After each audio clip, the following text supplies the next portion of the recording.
नमस्कार दोस्तों, क्या आपने कभी ऐसा पौधा देखा है जो दिखने में जंगली लगे लेकिन शरीर के लिए किसी टॉनिक से कम नहीं हो? आज हम बात करेंगे केवांच यानी मुकुना प्लूरेंस की। यह सिर्फ पौधा नहीं, एक चमत्कारी औषधि है, खासकर शारीरिक कमजोरी, मानसिक तनाव और नर संतान संबंधी समस्याओं के लिए। वीडियो को अंत तक ज़रूर देखें ताकि एक एक जानकारी आपके लिए फ़ायदेमंद साबित कर सकती है। तो ये केवांच को आप कैसे पहचान सकते हो?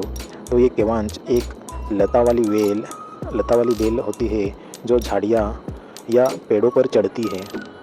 इसके फूल जामुनी बैंगनी रंग के होते हैं और फल एक फली के रूप में आते हैं। इन फलों के ऊपर बारीक रोए होते हैं जो त्वचा से संपर्क में आने पर तेज खुजली कर सकते हैं, इसलिए इसे खाज वाली बेल भी कहते हैं। तो अब हम इसके औषधीय उपयोग देखेंगे। ये औषधीय इसके उपयोग और ये चमत्कारी पौधा है। तो इसका पहला फ़ायदा है, ये वीर्यवर्धक और संतानोत्पत्ति में सहायक है। ये आयुर्वेद में केवांच को शुक्राणुवर्धक औषधि कहा गया है। यह पुरुषों की शक्ति और गुणवत्ता दोनों बढ़ाता है, इसलिए ये पुरुषों के लिए ये काफ़ी फ़ायदेमंद है। अगला देखेंगे, ये मसल्स और बॉडी स्ट्रेंथ के लिए काफ़ी अच्छा है। जिन लोगों को कमजोरी या थकान रहती है उनके लिए ये एक प्राकृतिक सप्लीमेंट है, इसलिए इसका आपको एक बार ज़रूर उपयोग करके देखना चाहिए। अगला थर्ड हम देखेंगे, ये मानसिक स्वास्थ्य में भी इसका उपयोग किया जाता है, जैसे कि तनाव, चिंता, डिप्रेशन में शांति देता है। इसमें एल-डोपा नामक तत्व होता है जो दिमाग को शांत करता है। तो हम अगला देखेंगे, चौथा पॉइंट, पार्किंसन जैसी बीमारी में मददगार होता है। ये ब्रेन को एक्टिव करता है और कंपन जैसे समस्याओं को कम करता है। अगला फिफ्थ हम देखेंगे, तो यह डायबिटीज़ और ब्लड शुगर कंट्रोल में बहुत ही फ़ायदेमंद है। इसका सेवन कैसे करें ये हम अब देखेंगे। तो इसकी जो बीज रहती है उसको सुखाकर उसका चूर्ण बनाया जाता है और रोज़ सुबह खाली पेट 1 चम्मच केवांच का चूर्ण को गुनगुने दूध के साथ लेना है। ये मार्केट में भी काउंच बीज पाउडर या मुकुना कैप्सूल के रूप में मिलता है। इसके कई सारे प्रोडक्ट आपको मेडिकल में भी उपलब्ध मिलेंगे। तो इसकी कुछ सावधानियां भी आपको रखनी होगी। तो ये ओवरडोज नहीं लेना चाहिए, मतलब ज़्यादा मात्रा में इसका सेवन नहीं करना चाहिए। और ये प्रेग्नेंट महिलाओं को बिना डॉक्टर की सलाह से इसका सेवन नहीं करना चाहिए। इसकी फली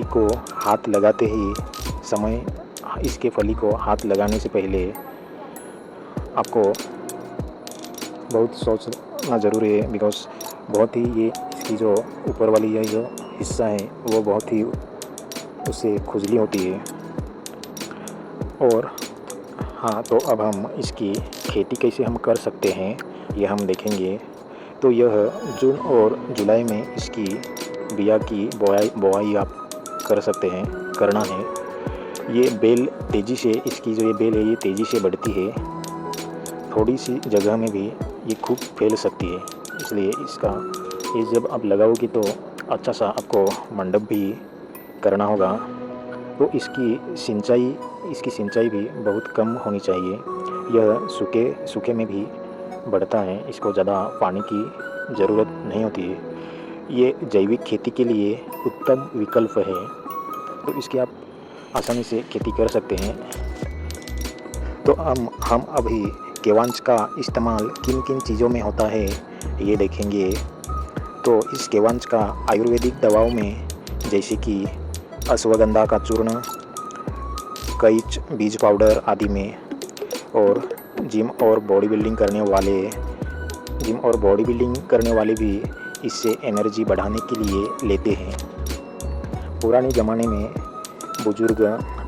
में बुजुर्ग इसे संतान प्राप्ति के लिए प्रयोग करते थे। तो हम अभी इसका पारंपरिक मान्यताएं और लोक उपयोग देखने वाले हैं। तो ये आदिवासी इलाकों में इसे जंगल का शक्तिवर्धक कहा जाता है। जैसे छत्तीसगढ़, महाराष्ट्र, मध्य प्रदेश के आदिवासी इसका उपयोग पीढ़ियों से करते आ रहे हैं। शादीशुदा पुरुषों को विशेष तौर पर सेवन की सलाह दी जाती है। तो हम इसके वैज्ञानिक शोध और रिसर्च के बारे में जानेंगे। ये आयुर्वेदिक के ग्रंथों में इसका वर्णन वीर्यवर्धक, रसायन, वल्य और औषधि आदि के रूप में ये इसका वर्णन किया गया है। ये रिसर्च में पाया गया है कि यह टेस्टोस्टेरोन लेवल को बढ़ाता है। कई देशों में इस पर फार्मास्यूटिकल रिसर्च जारी है। तो ये क्यों ज़रूरी है इसे पहचानना और अपनाना, क्योंकि आज हम केमिकल दवाओं में घिरे हैं, जबकि हमारे पास प्राकृतिक विकल्प है। ये केवांच जैसे पौधे गांव में जंगली उगते हैं, लेकिन उनके फ़ायदों को हम भूल रहे हैं। चलिए इस परंपरागत ज्ञान को फिर से अपनाइए और खुद को स्वस्थ बनाइए। तो दोस्तों, ये थी पूरी जानकारी केवांच यानी मुकुना प्लूरेंस के बारे में। अगर आप भी प्राकृतिक इलाज चाहते हैं तो यह वीडियो आपके लिए वरदान है। वीडियो पसंद आया हो तो लाइक, शेयर और सब्सक्राइब ज़रूर करें और नीचे कमेंट में बताएं कि आपने कभी केवांच देखा या इस्तेमाल किया है। धन्यवाद।